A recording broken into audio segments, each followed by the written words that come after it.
اور دست بوسی کرتے ہوئے سند حاصل کریں اور جو ہے حضرت کے دست مبارک سے جو ہے اپنے جو ہے سر پر جو عزت کے دستار سجے وہ آپ لوگ حاضر ہو جائیں۔ محمد ارباز احمد بن محمد حنیف میواتی یہ تشریف لائیں اور حضرت سے جو ہے اس کے بعد محمد ثقلین رضا مجیب عالم یہ بھی تشریف لائیں اور یہ بھی شعبہ قرأت سے وابستہ ہیں۔ الحمدللہ ماشاءاللہ یہاں کے اساتذہ کی اپنی محنتیں آپ دیکھ رہے ہیں کہ یہ طلبہ جنہوں نے یہاں داخلہ لیا الحمدللہ قرآن کو مختلف لہجوں میں پڑھنا، قرآن عظیم کی صحیح تلاوت کی جو اصول و ضوابط ہے انہیں سیکھنا، اسی طریقے سے محمد غلام یاسین بن محمد یوسف یہ بھی آئیں اور اپنی سند حاصل کریں۔ محمد عبد الواحد ذاکر حسین اور اس کے بعد محمد عرفان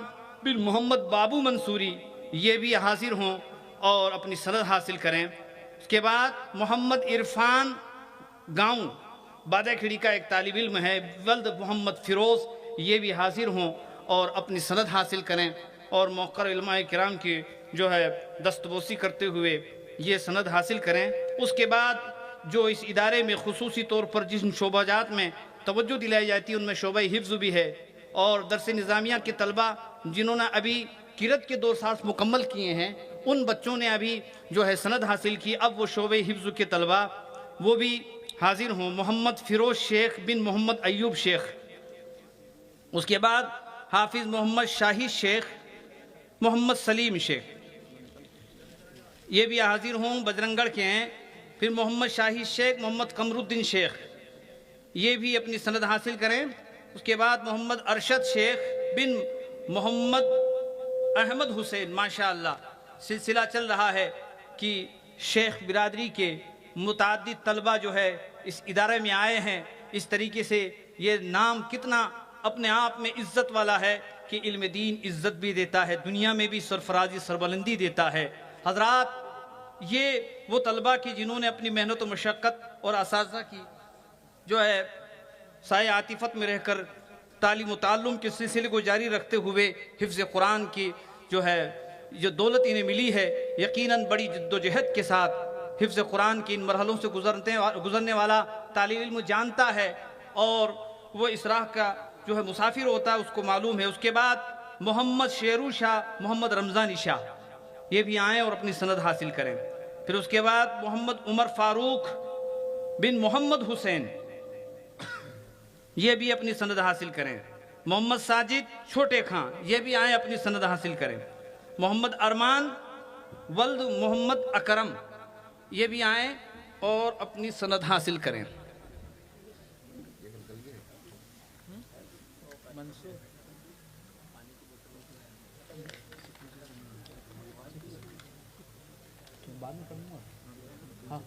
حضرت کا قدم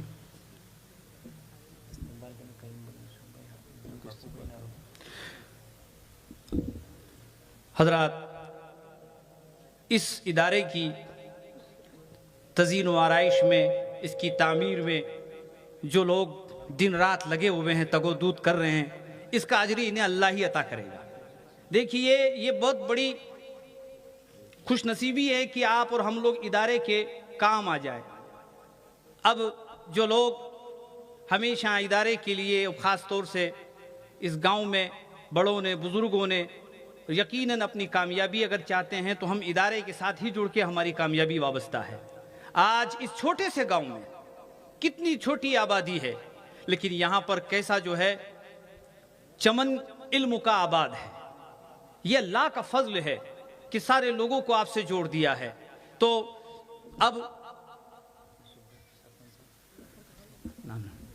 میں جو ہے منتظمین اور گاؤں کی جو تمام احباب ان میں سے چند افراد کا، اس لیے کہ سبھی احباب کا ابھی اس مختصر سے وقت میں نام لیا جانا ممکن بھی نہیں ہے، وہ جلدی سے جلد سرپنچ صاحب قاسم بن سرپنچ اور باپو بھائی، محمد بھائی، حاجی یوسف صاحب اور حاجی عبد القیوم صاحب اور سرپنچ جو دادو بھائی، ان سے کہوں گا کہ آپ جلدی سے آئیں اور یہ جو استقبالیہ پروگرام کو منٹوں سیکنڈ میں آپ جو ہے صرف فیض حاصل کریں، حضرت کی بارگاہ میں آئیں اور دیکھیں کہ اللہ تبارک و تعالیٰ نے آپ کے لیے یہ کیا کم موقع عطا فرمایا ہے کہ یہ کام آپ کے ذریعے سے ہو رہا ہے۔ اللہ تعالیٰ سب کو سلامت رکھے۔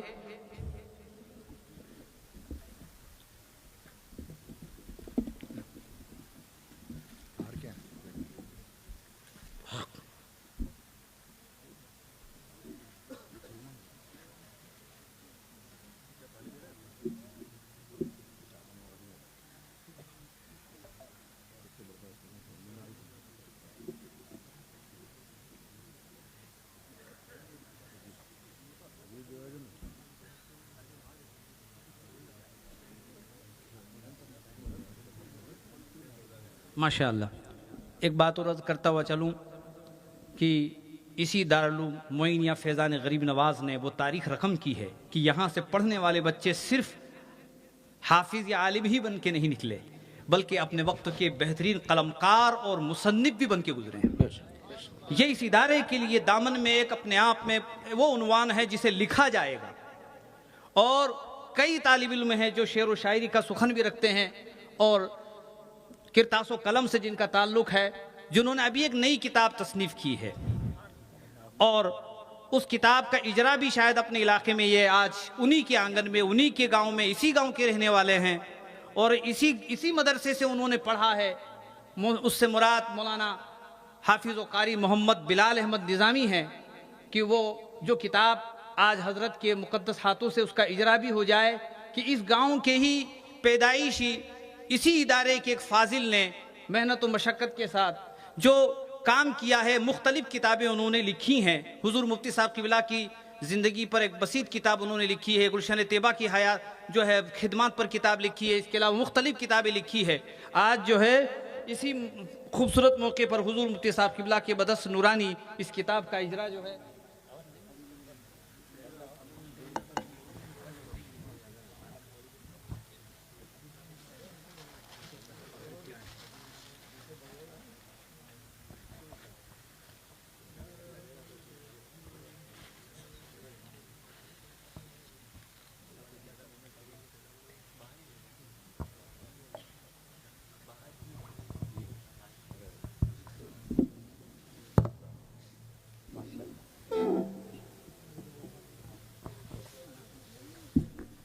معیوب علی صاحب تھوڑا سا حضرت کا تعارف کرا دے۔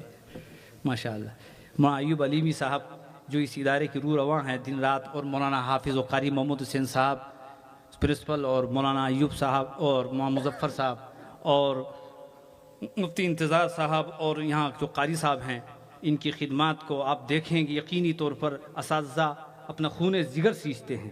آپ یقین جانیں ابھی بڑی تقریریں ہوئی، لیکن یہ جو ہے دین کے علم کی جو تعلیم و تربیت میں لگے ہوئے ہیں، یہ یقیناً جو ہے وہ اپنی دنیاوی اور اخروی زندگی کو اس راہ پر چل رہے ہیں جو قابل مبارکباد ہے۔ تو یہ حضرت ہی کے شاگردوں میں سے ہیں کہ جو اس ادارے کی باغڈور سنبھال رہے ہیں۔ الحمدللہ ان کا فیض بھی ہمیشہ سے جاری ساری ہے، اور آج پہلی بار جو ہے بنفس نفیس حضور کی اس علاقے میں آمد ہو رہی ہے۔ یہ ہمارے سب کے لیے بڑی خوشی کی بات ہے اور فیروز بختی کی بات ہے کہ آج اس عظیم ہستی کو ہم دیکھ رہے ہیں کہ جس کے وجود سے الحمدللہ سنیت کا یہ جو ماحول چہار جانب بنتا ہوا نظر آ رہا ہے۔ اعلیٰ حضرت امام احمد رضا فاضل بریلوی حضور مفتی اعظم کی تعلیمات کا سرچشمہ ان کی ذات سے جو اس طرح پھوٹ رہا ہے کہ سب طرف اعلیٰ حضرت کے علم کو اور ان کی جو ہے مشن کو، ان کی فکر کو عام و تام کر رہے ہیں۔ حضرت کے سائے کو ہم سب پر دراز فرمائے۔ السلام علیکم۔ آمین۔ حضرت کی آمد نعرہ۔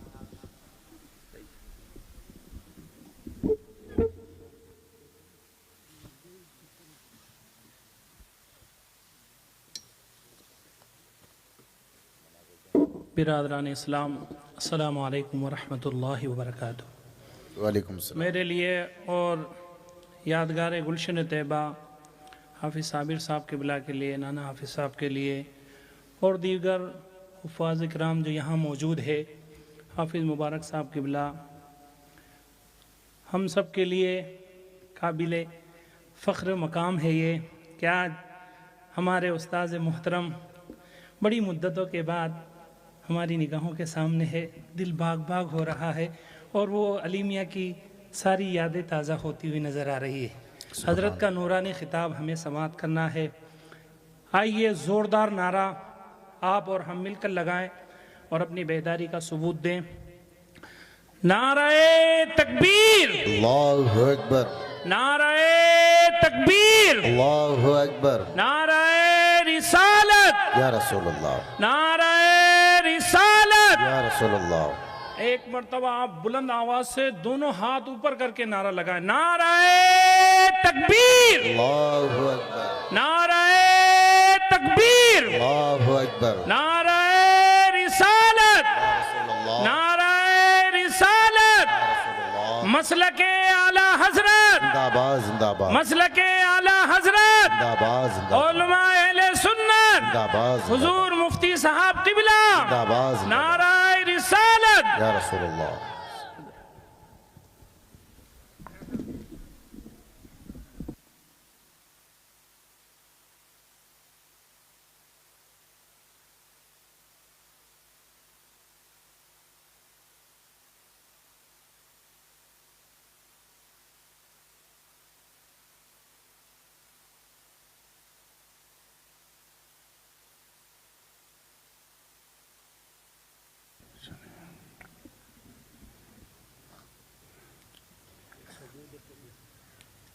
اس کو بند کر دیجئے، میں کہہ رہا ہوں نا، اس کو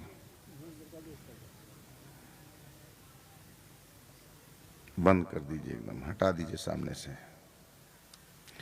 بس ادھر لے جائیے اس کو۔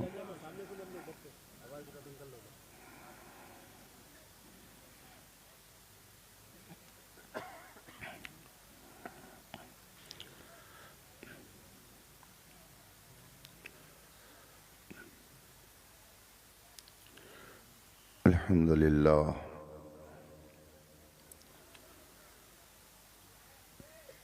الحمدللہ الذی نعمه لا تحصى وأمره لا يعصى ونوره لا يطفى ولطفه لا يخفى الذي فلق البحر لموسى وأحيا الميت لعيسى وجعل النار بردا وسلاما على خليله إبراهيم إمام الزهد والوراء وأرسل رسوله محمدا صلى الله عليه وسلم إلى كافة الخلق بدين الحق والهدى والصلاة والسلام على نبيه المصطفى المجتبى المنتقى المرتضى وعلى آله وأصحابه أولي الصدق والصفاء وعلماء ملته أولي الألباب والنهى أما بعد فأعوذ بالله من الشيطان الرجيم بسم الله الرحمن الرحيم ومن يؤت الحكمة فقد أوتي خيرا كثيرا صدق الله العظيم وصدق رسوله النبي الأمين الكريم ونحن على ذلك لمن الشاهدين والشاكرين والحمد لله رب العالمين۔ منبر پاک پر جلوہ فرما علماء ذوی الاحترام،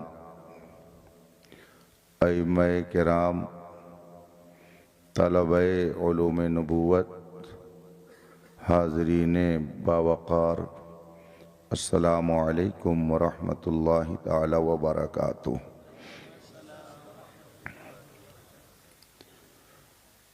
رفیقان گرامی قدر،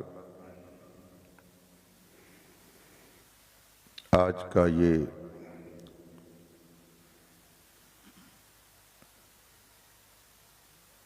بارونق اجلاس جس میں ہم اور آپ شرکت کی سعادت حاصل کیے ہوئے ہیں، آپ کے محبوب ادارہ دارالعلوم معینیہ غریب نواز کے زیر اہتمام منعقد ہے۔ میں مبارکبادی پیش کرتا ہوں اساتذہ، طلباء، اراکین و معاونین کو، خاص کر جن طلباء کے سروں پر دستار باندھی گئی انہیں اور ان کے گھر والوں کو رب تعالیٰ اپنے حبیب پاک کے طفیل ان کے سینے میں قرآن کریم کو نقش کالحجر فرمائے اور ایک جہان ان کے فیضان سے مالا مال ہو۔ مجھ سے پیشتر آپ حضرات نے علماء کرام کے بیانات سنے، شعراء کی نعتیں سنی۔ تھوڑی دیر کے لیے میں بھی آپ کے درمیان ہوں۔ اس خطے کو علمی اعتبار سے جو شہرت حاصل ہوئی اور یہاں کے دینی ماحول سے دوسرے علاقے کے لوگ جو متعارف ہوئے، بلا شبہ گرامی مرتبت حضرت علامہ مفتی عبد المنان صاحب علیہ الرحمہ کی محنتوں کا ثمرہ ہے۔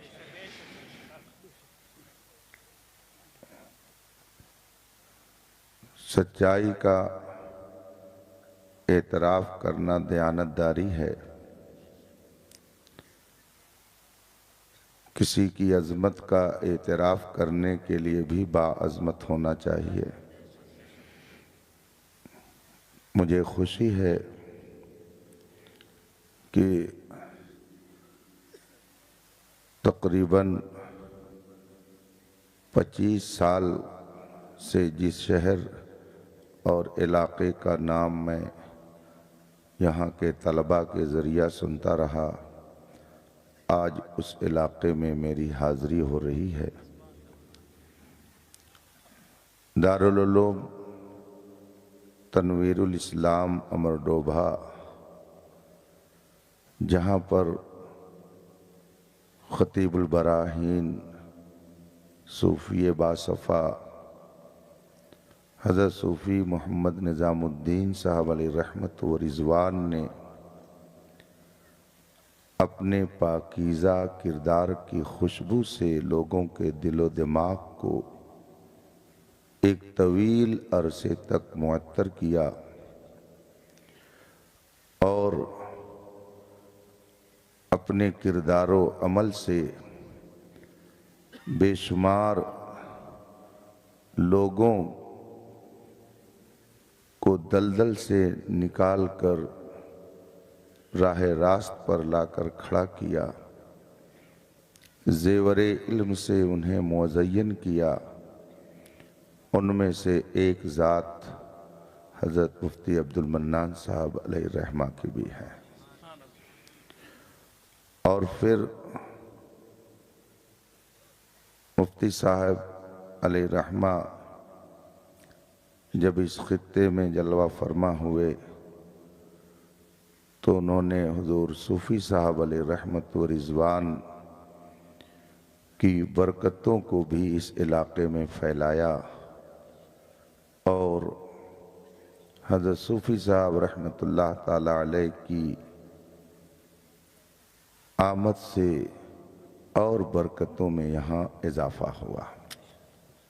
رب تعالی ان بزرگوں کے فیض و برکات سے ہم سب کو، آپ سب کو مالا مال فرمائے۔ آئیے مصطفیٰ جان رحمت، سروری کائنات، فخر موجودات، نبی مکرم، شفیع معظم صلی اللہ علیہ وآلہ وصحبہ وسلم کی بارگاہ قدس میں درود و سلام کا نذران عقیدت پیش کریں اور پڑھیں۔ اللہم صلی علی سیدنا و مولانا محمد معدن الجود والکرم و آلہ الکرام اجمعین۔ حضرات، چونکہ یہ جلسے دستار بندی ہے، حفظ و قرات کے طلباء کو دستار اور سند سے نوازا گیا۔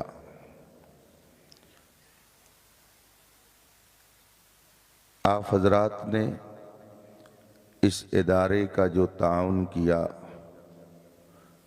اس کا نتیجہ آپ سب کے سامنے اساتذہ اور اراکین نے رکھ دیا،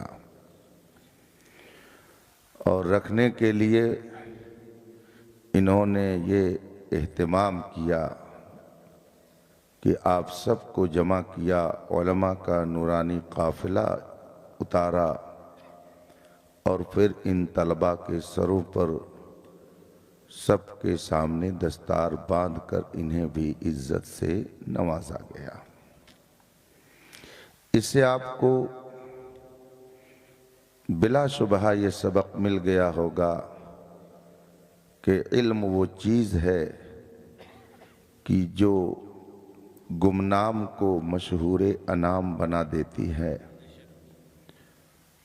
علم وہ نور ہے کہ تاریک دل کو ہی نہیں، تاریک علاقے کو بھی منور کر دیا کرتا ہے۔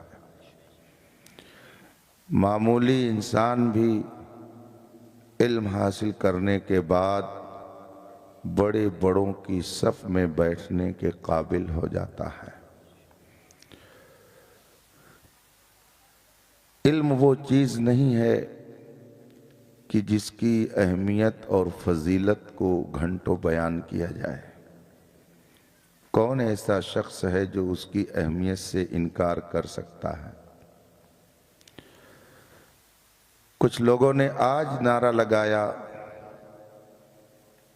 بیٹی پڑھاؤ، بیٹی بچاؤ، مگر اسلام نے خشت اول جب رکھی تو پڑھانے اور ان کی عزت و آبرو کو بچانے کے لیے رکھی۔ اقرا کا پیغام سب سے پہلا پیغام ہے۔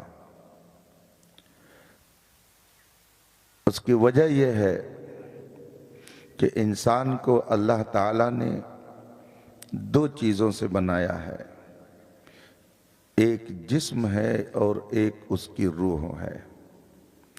جسم اور روح میں جب تک اتحاد و اتفاق رہتا ہے تب تک انسان زندہ مانا جاتا ہے، اور اگر دونوں ایک دوسرے سے الگ ہو گئے، راستہ جدا ہو گیا، دونوں نے ایک دوسرے کا ساتھ چھوڑ دیا، تو پھر کہا جاتا ہے کہ انسان مردہ ہو گیا۔ اسی کو حضور حافظ ملت نور اللہ مرقدہ اپنے الفاظ میں یوں فرماتے کہ اتحاد زندگی ہے اور اختلاف موت ہے۔ انسان کو اللہ نے جسم اور روح سے ملا کر بنایا ہے۔ جسم بیمار ہوتا ہے، جسم کو بیماری لگتی ہے۔ بیماریوں میں کوئی چھوٹی بیماری ہوتی ہے، کوئی بڑی بیماری ہوتی ہے۔ اس وقت کے اعتبار سے جو بھینکر اور بڑی بیماری مانی جاتی ہے اسے کینسر کہا جاتا ہے۔ یہ بیماریاں انسان کے جسم کو لگتی ہیں۔ ان بیماریوں کو دور کرنے کے لیے دنیا کے اندر لاکھوں ہاسپٹل، دارالشفا، ہسپتال، کلینک، میڈیکل کالج قائم ہیں، اور پوری دنیا کے اندر جسم کی بیماریوں کو ختم کرنے کے لیے کوششیں کی جا رہی ہیں۔ دوائیں بھی دی جاتی ہیں، علاج بھی کیا جاتا ہے۔ کیا ایسا نہیں ہے کہ جس طرح سے انسان کا جسم بیمار ہوتا ہے اسی طرح سے انسان کی روح بھی بیمار ہوتی ہے؟ یہ ایک سچائی ہے جس سے انکار نہیں کیا جا سکتا ہے۔ انسان کا جسم بیمار ہوا تو اس کی روح بھی کہیں نہ کہیں کبھی نہ کبھی بیمار ہو جاتی ہے۔ جسم کی بیماری کے لیے ہزاروں ڈاکٹر اور نہ جانے کتنے کالج اور ہاسپٹل پائے جاتے ہیں۔ روح کی بیماری کیا ہے اور روح کی بیماری کا علاج کہاں ہوتا ہے؟ روح کی بیماری کیسے ختم ہوتی ہے؟ اس کے لیے آپ کو دنیا میں شاید کوئی میڈیکل کالج نہ ملے۔ میری معلومات کے مطابق شاید کوئی ایسا کالج ہو جہاں پہ روح کی بیماری کا علاج کیا جاتا ہو، میں تو نہیں جانتا ہوں کہ ہے۔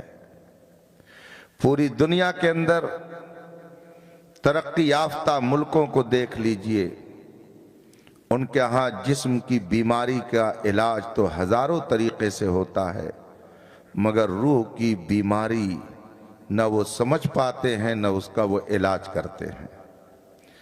روح کی بیماری کیا ہے؟ ان علماء سے پوچھے یہ بتائیں گے۔ بڑے بڑے علماء نے اس پر تحقیق کی، بڑے بڑے علماء نے اس کو اپنی کتابوں میں لکھا، اور اس میں انہوں نے یہ واضح کیا کہ جس طرح سے جسم بیمار ہوتا ہے ایسی روح بھی بیمار ہوتی ہے۔ روح کی بیماریوں میں ایک بھیانک بیماری کا نام کفر اور شرک ہے۔ روح کی بیماریوں میں ایک بھیانک بیماری کا نام حسد اور بغض و کینہ ہے۔ روح کی بیماریوں میں سے ایک بھیانک بیماری کا نام غرور ہے، تکبر ہے، گھمنڈ ہے۔ یہ سب روح کی بیماریاں ہیں،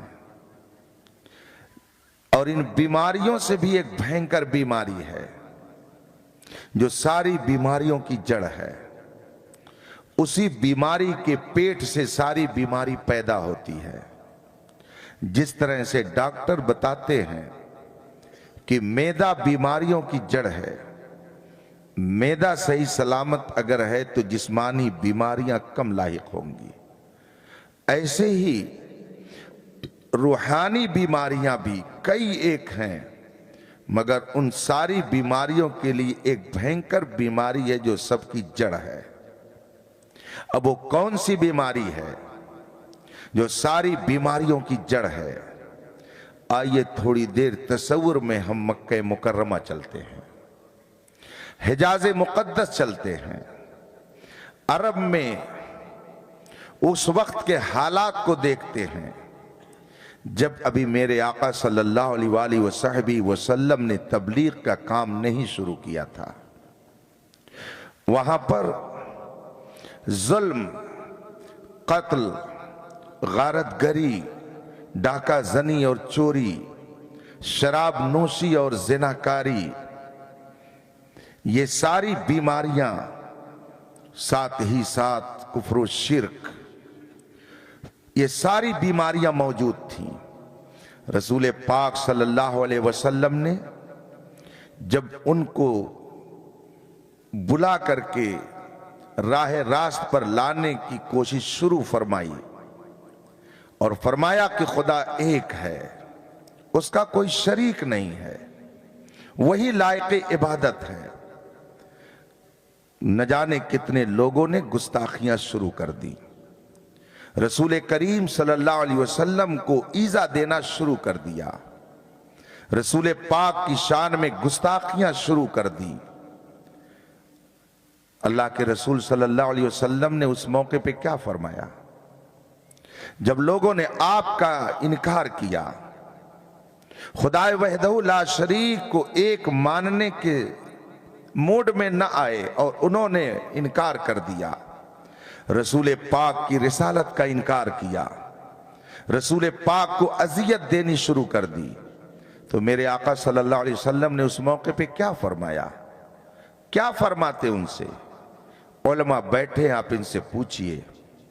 حدیث میں، تاریخ میں جو کلمات آئے ہوئے ہیں، ان کلمات میں یہ جملہ بھی ہے، اللہم اہد قومی فإنہم لا یعلمون، اے اللہ میری قوم کو ہدایت دے دے۔ کیوں ہدایت دے دے؟ میری قوم کو ہدایت دے دے۔ رسول پاک نے آگے کیا فرمایا؟ میری قوم کو ہدایت دے دے اس لیے کہ ان کے پاس دولت نہیں ہے۔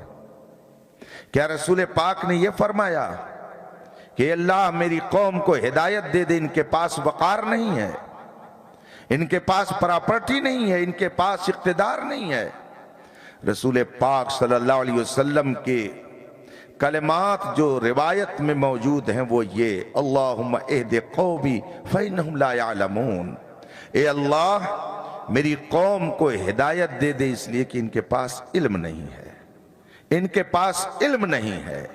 اس کا مطلب ہے کہ آدمی اگر شرک کی بیماری میں مبتلا ہوتا ہے تو اس کی وجہ یہ ہے کہ وہ جہالت کی بیماری میں مبتلا ہے۔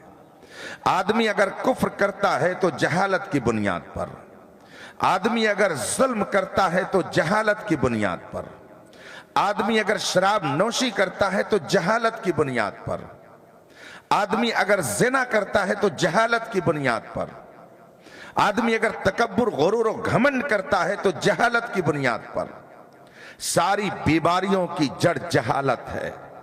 اسی لیے رسول پاک صلی اللہ علیہ وسلم نے خدا کی طرف سے جو سب سے پہلا پیغام قوم کو دیا وہ اقرا، پڑھو۔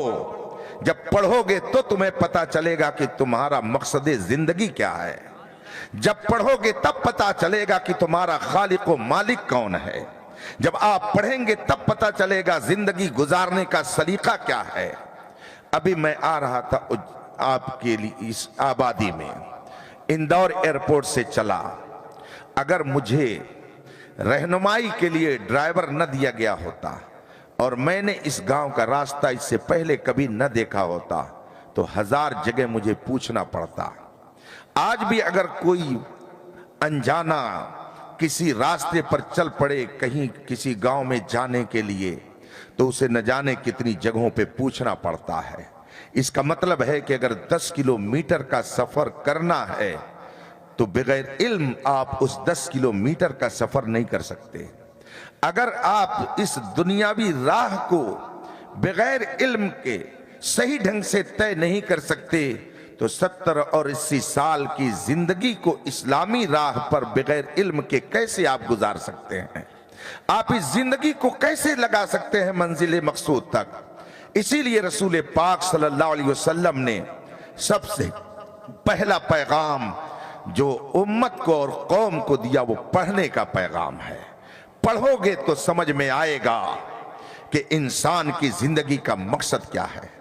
آپ پڑھیں گے تو آپ کو پتہ چلے گا کہ رب قدیر نے اس کائنات کو بنایا ہے تو اس کا مقصد کیا ہے۔ آپ نے کبھی ان علماء کرام کو شادیوں میں ڈانس کرتے ہوئے دیکھا ہے؟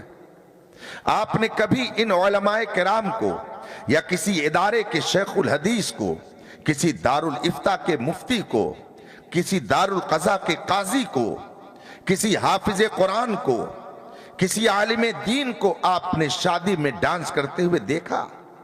ان کو شراب پی کر چوراہے پر کسی کی بہو بیٹی کی عزت کو لوٹتے ہوئے آپ نے دیکھا؟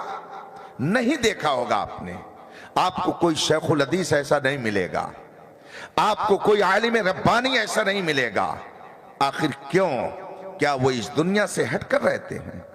جو دل آپ کے پاس ہے کیا ان کے پاس نہیں ہے؟ جو آپ آنکھ رکھتے ہیں کیا یہ نہیں رکھتے ہیں؟ جو پیر آپ کے پاس ہے کیا اس سے ہٹ کر کے کوئی پیر ان کے پاس ہے؟ جو دل آپ کے پاس ہے وہی دل ان کے پاس ہے، جو آنکھ آپ کے پاس ہے وہی آنکھ ان کے پاس ہے، جو پیر آپ کے پاس ہے وہی پیر ان کے پاس ہے۔ اور ایسا بھی نہیں کہ ان میں جتنے بیٹھے سب لا ولد ہوں، ان کی اولاد نہ ہو۔ اور ایسا بھی نہیں ہے کہ یہ شادیوں میں شرکت نہ کرتے ہوں، یہ شادیوں میں شرکت بھی کرتے ہیں، بلکہ اپنے بیٹے کی بھی شادی کرتے ہیں، بیٹی کی بھی شادی کر چکے ہوں گے، بارات میں بھی گئے ہوں گے، لیکن آپ نے انہیں کیوں نہیں دیکھا تھرکتے ہوئے؟ انہیں کیوں نہیں دیکھا شراب پیتے ہوئے؟ انہیں کیوں نہیں دیکھا آپ نے ماں بہو بیٹی کی عزت کو نیلام کرتے ہوئے؟ اس لیے کہ اللہ نے انہیں علم دے دیا، رب نے انہیں علم کی دولت عطا کر دی۔ جب آدمی کے پاس علم آئے گا تب پتا چلے گا ہماری زندگی کا مقصد کیا ہے۔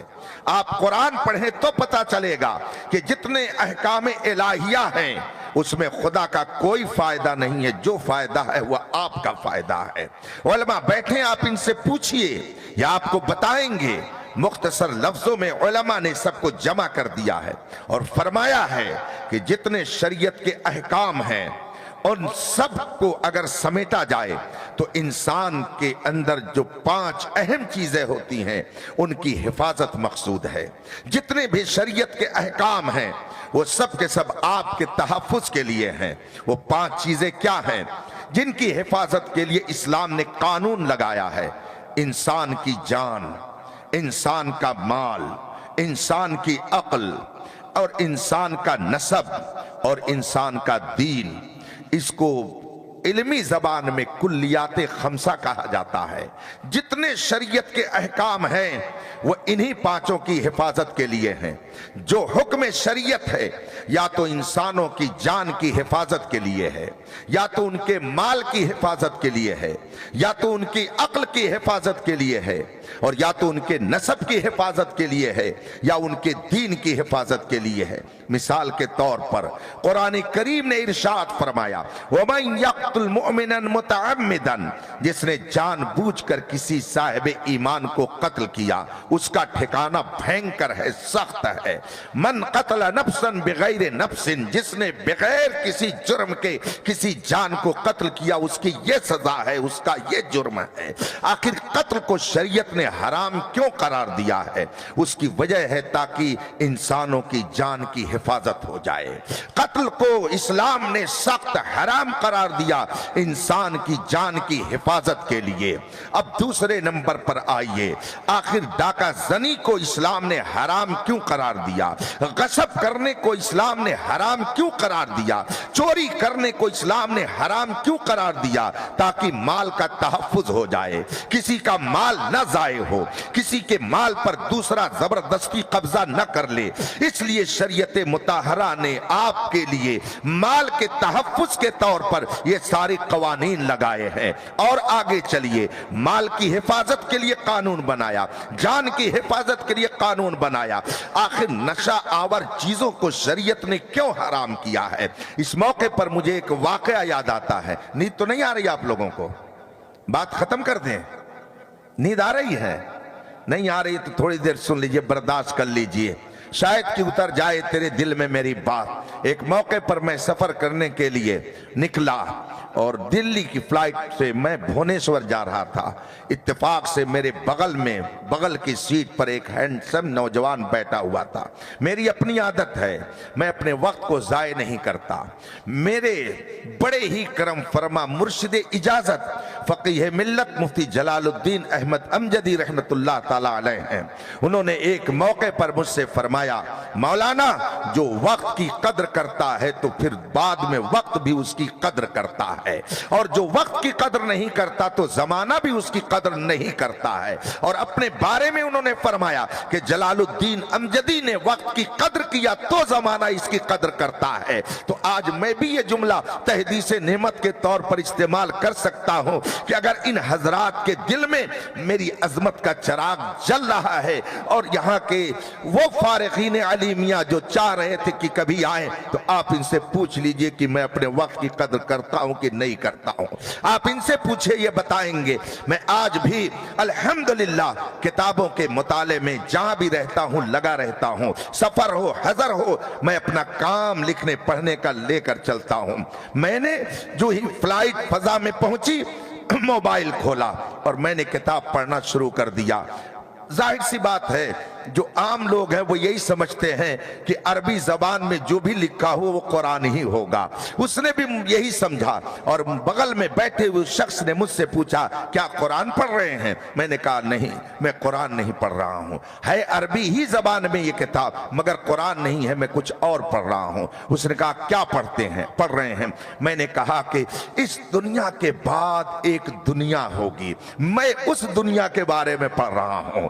جب میں نے اس سے یہ بات کہی تو وہ میرا منہ تکنے لگا کہ کیا اس دنیا کے بعد بھی کوئی دنیا ہے جس کی ریڈنگ آپ کر رہے ہیں؟ میں نے کہا ہاں، اس دنیا کے بعد بھی ایک دنیا ہے. یہ کون بتائے گا؟ یہ سائنسداں نہیں بتائے گا، خالق کائنات بتائے گا، یا خالق کائنات جسے بتائے گا وہ بتائے گا. میرے مصطفیٰ کو رب نے یہ بتایا ہے، رب نے اس کائنات کو بنایا ہے تو اس سے بہتر کون بتا سکتا ہے؟ اور جس کے لیے بنایا ہے اس سے بہتر کون بنا سکتا ہے؟ وہ جو نہ تھے تو کچھ نہ تھا، وہ جو نہ ہو تو کچھ نہ ہو، جان ہے وہ جہان کی جان ہے تو جہان ہے. رب کائنات نے اس کائنات کو بنایا تو وہ جانے گا کہ کب کیا آئے گا، کب کیا ہوگا، اور جسے بتایا ہے وہ جانے گا. الحمدللہ ہم اسی بتانے والے کے بتائے ہوئے راستے پر چل رہے ہیں. میں نے کہا اس دنیا کے بارے میں پڑھ رہا ہوں. اس کی دلچسپی بڑھی، اس نے کچھ مجھ سے سوالات کیے. اب میں نے سوچا کہ ذرا معلوم کروں کہ یہ جناب ہیں کیا.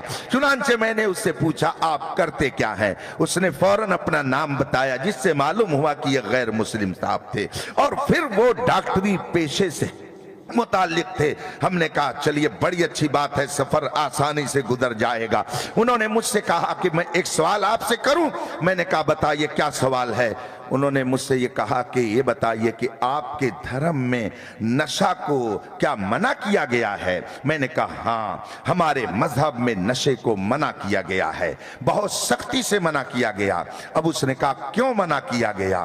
ہم نے کہا آپ تو ڈاکٹر ہیں، آپ کے لیے سمجھنا کوئی مشکل نہیں ہے. بتائیے اگر آدمی نشہ کرے گا تو پھر اس کے جسم پر اس کا کچھ اثر پڑے گا کہ نہیں پڑے گا؟ کہا بالکل پڑے گا. اس کے جسم پر اثر یہ پڑتا ہے. ہم نے کہا کیا اثر پڑتا ہے؟ کہا اس کی عقل فوراً بیکار ہو جاتی ہے. ہم نے کہا ایک چیز آپ نے تسلیم کر لیا کہ اگر آدمی نشہ کرے گا تو اس کی عقل خراب ہو جائے گی. اور اسی کے ساتھ ساتھ یہ بھی میں بتا دیتا ہوں جس کو آپ تسلیم کریں گے کہ اگر چند سال آدمی شراب کا نشے کا عادی ہوا تو چہرے کا حسن ختم ہو جائے گا، رونق اس کی ختم ہو جائے گی، ڈیفنس انرجی اندر کی جو طاقت و قوت مدافعت ہے وہ ختم ہو جائے گی. اس نے کہا ہاں یہ بھی ہو سکتا ہے. میں اب آگے تھوڑی دیر اس واقعے کو روک کر کے آپ سے کہنا چاہوں گا کہ اس وقت جو اسلام دشمن تحریکیں ہیں وہ آپ کے عقیدے کو برباد کرنے کے لیے الگ ڈھنگ سے کام کر رہی ہیں اور آپ کی جسمانی نشو و نما کو برباد کرنے کے لیے الگ ڈھنگ سے کام کر رہی ہیں. جگہ جگہ کے تجھے تھک چکے ہنگامے نشاط لذت خواب گراں بدل ڈالو، غلط روی سے منازل کا بودھ بڑھتا ہے، مسافر و روش کارواں بدل ڈالو. اسی ہندوستان کے ایک صوبے میں ایک مرتبہ تقریر کرنے کے لیے گیا. وہاں کچھ نوجوان اور کچھ دانشور ملاقات کرنے کے لیے آئے اور انہوں نے کہا کہ حضرت اسلام دشمن طاقتوں نے ہمارے خطے کے نوجوانوں کو مکمل طور پر منظم طریقے سے نشے کا عادی بنانے کا پلان بنایا ہے. ہم نے کہا وہ کس لیے؟ کہا اس لیے کہ اس کی وجہ سے جو ان کا جذبہ ہے وہ سرد ہو جائے گا، جو ڈیفنس انرجی ہے وہ ختم ہو جائے گی، چہرے کی رونق ان کی ختم ہو جائے گی، پھر ہمارے گھروں کی بچیاں دوسروں کے دروازے پہ دستک دیں گی. یہ ان کا پلان ہے. اس پلان کے تحت ایسا کیا جا رہا ہے اور نہ جانے کتنے نوجوان اپنی زندگی سے ہاتھ دھو بیٹھے ہیں. مجھ کو اسی انڈیا کے ایک صوبے میں کچھ لوگوں نے بتایا اس وقت آپ کے عقیدے کو برباد کرنے کے لیے 50 تحریکیں کام کر رہی ہیں اور آپ کے کردار اور کریکٹر کو ختم کرنے کے لیے نہ جانے کتنی تحریکیں جٹی ہوئی ہیں اور سب کا نشانہ ہمارا یہ نوجوان ہے. ابھی جو آپ نے سنا مناظرہ ہوا اور رافضیت کی جو ایک بلا چل رہی ہے اس وقت اس کے حوالے سے آپ نے دو جملے سنے۔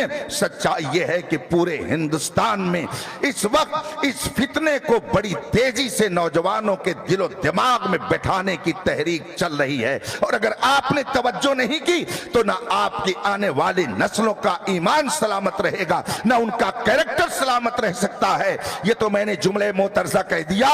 اس نوجوان سے میں نے کہا بتائیے جسم کے اوپر یہ سب اثر پڑتا ہے کہ نہیں پڑتا ہے؟ اس نے کہا ہاں یہ بھی ہوتا ہے۔ اب میں نے سوچا کہ لاؤ ذرا اسے اور سمجھا دوں۔ میں نے اس سے کہا کہ آپ نے ابھی بتایا کہ آدمی اگر نشہ کرتا ہے تو اس کی عقل خراب ہو جاتی ہے، آدمی اگر نشہ کرتا ہے تو اس کی جسمانی نشو و نما اس کی برباد ہو جاتی ہے، چہرے کی رونق ختم ہو جاتی ہے، قوت مدافعت جس کو ڈیفنس انرجی کہتے ہیں وہ ختم ہو جاتی ہے۔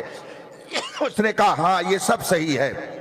میں نے اس کو سمجھاتے ہوئے کہا فرض کیجئے میں نے اس سے پوچھا کہ آپ رہتے کہاں ہیں؟ کہا میں دہلی میں ڈاکٹری کرتا ہوں۔ میں نے کہا چلیے ٹھیک ہے، آپ نے ایک خوبصورت بنگلہ بنایا اور اس بنگلے کو آپ نے ڈینٹ پینٹ کر کے خوب مزین کر دیا، شاندار قسم کا اس میں پینٹ لگا دیا، آپ نے بہترین قسم سے آپ نے اس بلڈنگ کو سجا دیا، اور آپ نے اس پہ لکھ دیا ایک جگہ پر اس میں اسکریچ لگانا، اس میں کالک پوتنا، اس پہ پوسٹر چسپا کرنا یہ جرم ہے۔ اور ایک آدمی نے آ کر کے اس پہ کالک لگا دیا۔ بتائیے آپ کو اچھا لگے گا کہ خراب لگے گا؟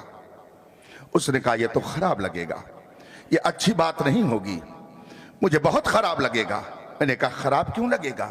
کہا اس لیے کہ میں نے جب ایک خوبصورت عمارت بنائی، میں نے ایک بنگلہ بنایا، ڈینٹ پینٹ کر کے اس کو میں نے سنوارا، اور میں نے لکھ بھی دیا کہ یہاں کوئی کالک نہیں پوت سکتا ہے، لیکن اگر کوئی پوت دے گا تو مجھے بہت غصہ آئے گا۔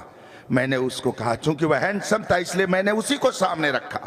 میں نے کہا مالک نے آپ کو ہینڈسم بنایا ہے، اگر آپ اپنے ہاتھوں سے اس خوبصورتی کو ضائع کرے تو جس مالک نے بنایا ہے بتائیے اسے اچھا لگے گا؟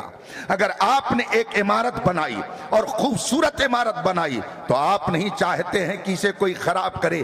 جس رب کائنات نے آپ کو اشرف المخلوق بنایا ہے، جس رب کائنات نے آپ کو حسین و جمیل چہرہ عطا کیا ہے، جس رب کائنات نے آپ کو بہترین طاقت و قوت سے نوازا ہے، وہ کب یہ چاہے گا کہ آپ اپنے ہاتھوں سے اپنی عقل کو خراب کریں؟ وہ کب چاہے گا کہ آپ اپنے ہاتھوں سے اپنی قوت مدافعت کو برباد کریں؟ کہا ہاں بالکل آپ صحیح کہہ رہے ہیں۔ میں نے کہا اسی لیے اسلام نے اس کو منع کیا ہے۔ تو عقل کی حفاظت کے لیے نشے کو اللہ تبارک و تعالیٰ نے حرام اور ممنوع قرار دیا۔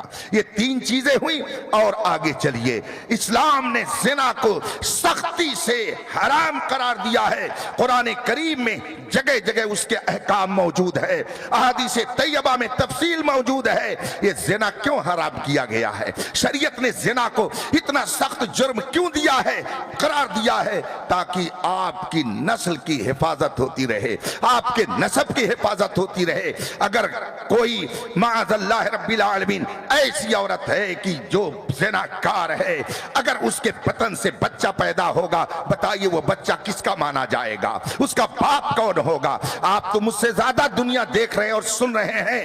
اگر آپ یورپ کی تاریخ سنتے ہوں گے، پڑھتے ہوں گے، تو آج بھی وہاں سے کبھی کبھی یہ خبر نشر کی جاتی ہے کہ یورپ کے فلاں شہر میں اتنی آبادی ایسی ہے کہ جن کے باپ کا پتہ نہیں ہے، امریکہ کی اتنی آبادی ایسی ہے جس کے باپ کا پتہ نہیں ہے۔ یہ آج بھی ریڈیو کے ذریعہ اور ٹیلی ویژن کے ذریعہ خبریں پہنچائی جاتی ہیں۔ بتائیے نسل کی یہ بربادی، نسب کی یہ بربادی کیوں ہے؟ اس لیے کہ ان کے ہاں زنا ایک فیشن ہے۔ اسلام نے زنا کو حرام کیا تاکہ آپ کی نسل برباد نہ ہو، آپ کا نسب محفوظ رہے۔